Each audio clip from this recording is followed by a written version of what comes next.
There's a million of these videos online about narcissists. A lot of them use AI celebrity voices. Like here's one called Expose a Narcissist with Just One Question. Oh, excuse me, it actually says expose a narcissist with just one question. And they've not only cloned Anthony Hopkins' voice, but they've slapped him in the thumbnail and the title as well, as if he actually participated in and endorses this garbage. The one question, in case you're wondering, is, what would you do if you could never impress anyone again? And that is just supposed to make the poor narcissist psychologically unravel, except it won't, because no one who has ever existed has unraveled on the basis of a simple hypothetical question, especially not a narcissist whose egos are far more fortified than the average person's.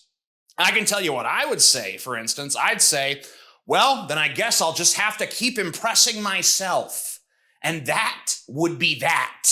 Here's one starring an actual flesh and blood human being that tells you 4 ways you can torture a narcissist. Okay, let's take a gander.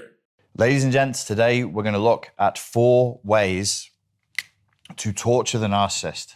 Step number 1, and probably the most powerful one, this is the basis for everything else I'm going to be able to teach you today, is you must reduce the narcissist's significance in your life. If you want to create distress, if you want to create anguish, uncertainty, insecurity, and paranoia, you must reduce their significance. They'll feel it, they'll know it, and it will drive them insane with anguish. The second method for torturing a narcissist would be to challenge their narcissistic idealized self. Deride, mock, and devalue their false self. The third tactic I'm going to show you to torture the narcissist is probably the healthiest thing I'm going to suggest today. You go to therapy. The fourth method for torturing the narcissist that I suggest you use if you feel it's safe and you feel it's right to do so is to mess with their supply in a very, very specific way. So narcissistic supply was identified decades ago as something that the narcissistic personality disordered individual needs. It's not love, it's not friendship, it's not an authentic reciprocal relationship with another human being. They need their own version of love and attention. It's highly narcissistic, and it really is for them like shooting up a drug. It's narcissistic supply. If you mess with that narcissistic supply, if you make them feel like they're going to be cut off from that narcissistic supply, you're going to create the kind of distress and anguish and anxiety that a junkie would feel. So number 3 is fine. Going to therapy is rarely a bad idea, but 1, 2, and 4, they're kind of messed up. This video provides instructions for the audience to produce anxiety, paranoia, insecurity, and a sense of being unloved and abandoned in another human being, and the justification for it all is, well, it's okay, because they're a narcissist. Which, first of all, how do you know they're a narcissist again? Because you watched another video by some other dubious expert called 9 Signs Someone is a Narcissist? And even if they are a narcissist, how the hell does that justify any of this? Narcissistic personality disorder is a mental illness. There's no video called 4 Ways to Torture Someone with Schizophrenia, is there? Because if someone uploaded that, they would be rightly and justly lambasted as an inhumanly cruel piece of shit. So here's what I find profoundly interesting about these narcissism videos, and there are tons of them, often with millions of views, preaching pseudoscientific gobbledygook about how to identify a narcissist by their tone of voice or their hobbies. Sometimes they even take things to a spiritual level with videos like Why God Put a Narcissist in Your Life or 13 Demonic Traits of a Narcissist. Some people even go further and purport to tell you the 8 demonic spirits that make narcissists become so evil. And yes, I am aware of the irony that I'm wearing a demon shirt as I'm telling you this. So what we have here is a situation where this platform is filled with videos about how to identify narcissists, most of which are full of shoddy and sometimes ridiculous misinformation. Then we have videos telling you that narcissists are evil demonic beings that thrive on hurting you. Then we have videos telling you that it's okay to be cruel and malicious towards narcissists, at your leisure, and it's all justified because they deserve it, because they're narcissists. And this is like a red flag for disaster, is it not? Like, the definition of narcissist has been so warped by this content that basically it now just means anyone who made you feel bad and didn't apologize the way you wanted them to. It's no longer a diagnosis. It's like a vibe, man. It's a meme. Your boyfriend called you a bitch and went out for drinks with his buddies? He might be a narcissist.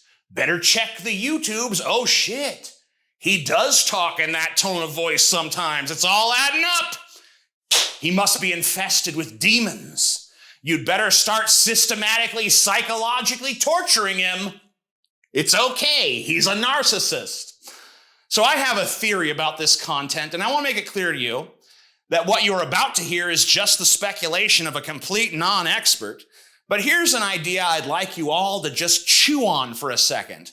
What if these people who make and watch all of this irrational and alarmist, narcissist-centered content are actually a bunch of narcissists looking for a pretext to engage in their problematic behaviors? Like, think about it for a second.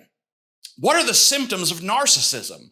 Grandiosity, a constant need for validation, lack of empathy, a belief that one is uniquely persecuted, a sense of superiority, a hair-trigger sensitivity to criticism, an obsession with control, a tendency to project blame, the inability to self-reflect, and the conviction that others are either tools or threats. Does that sound familiar? Because when I scroll through these videos, that's exactly the energy that I see. People who are absolutely desperate to be the victim in their own melodrama. People who want to be told that they are righteous and good and pure, and all their emotional turmoil is all somebody else's fault. Some evil other. People who are ravenous for confirmation that the person who hurt them is not just a flawed human being, but a monster, a demon, an irredeemable void. And suddenly, tormenting them becomes not just justified, but some kind of holy crusade. It goes without saying, but I'll say it anyway. That is not healing. That is not empowerment. That's narcissistic supply. And maybe that's the dirty secret no one wants to say out loud, that this whole anti-narcissist cottage industry is not being run by wounded empaths. It's being fueled by narcissists projecting their own shadows onto someone else and then labeling that self-care. And if you want more evidence, look no further than the most sacred piece of advice that gets bandied about in this community constantly. You see it all over these videos. You see it all over the comments to these videos. Don't let a narcissist drag you down. You need to focus on yourself. You need to put your needs first. Excuse me. But focusing on yourself above all else is literally the basis of the story of Narcissus, the Greek myth that the entire term narcissism comes from. Because here's the truth that cuts through all this AI voiceover theater and algorithm-fed paranoia. You don't defeat narcissism by just becoming a narcissist with better PR. You do not heal by dehumanizing others. You don't grow by labeling every emotionally uncomfortable situation as abuse and every selfish person as the devil in disguise. That is not justice. That's just revenge with a spiritual and/or psychological filter slapped on top of it. You motherfuckers want to know how to expose a narcissist? then just do what Narcissus did. Gaze upon thine own reflection. That is all. Vaguely